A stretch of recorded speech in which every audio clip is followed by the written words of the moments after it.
Prime minister, क्या कानून उस पर लागू नहीं होगा जो कह रहा है कि मस्जिद में घुस के मारूंगा?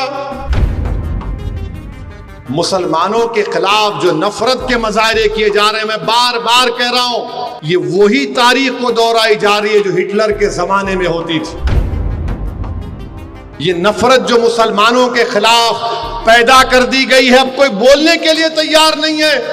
महाराष्ट्र में कोई सेकुलर पार्टी का लीडर उस जालिम के खिलाफ बोलने के लिए तैयार नहीं है जिसने हमारे आका मोहम्मद सल्लल्लाहु अलैहि वसल्लम के शान में गुस्ताखी करने की कोशिश की। और फिर कोई एक महाराष्ट्र में बोल रहा है कि मस्जिद में घुस के मारूंगा। सुनिए सुनिए, मस्जिद में घुस के मारूंगा। प्राइम मिनिस्टर, क्या कानून उस पर लागू नहीं होगा जो कह रहा है कि मस्जिद में घुस के मारूंगा? क्यों कह रहा है वो? क्योंकि जानता है कि मोदी इख्तिदार पर है, इसीलिए मस्जिद में घुस के मारूंगा।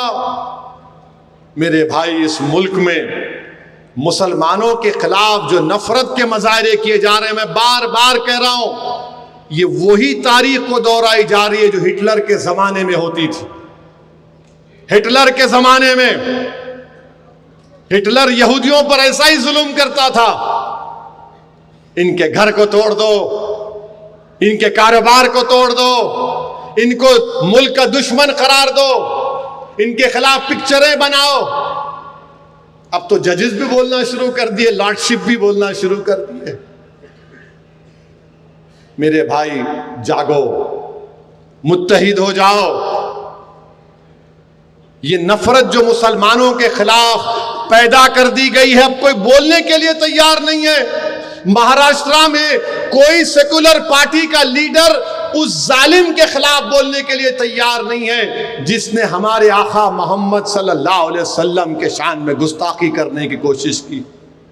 सिवाय इम्तियाज जलील के कोई आवाज नहीं उठा रहा है। मैंने इम्तियाज जलील से कहा, मजलिस के जिम्मेदारों से कहा, अपना फर्ज आप निभा रहे हैं, अल्लाह आपको सलामत रखे, अल्लाह आपकी कोशिशों में बरकत अता करेगा, अल्लाह कामयाब करेगा।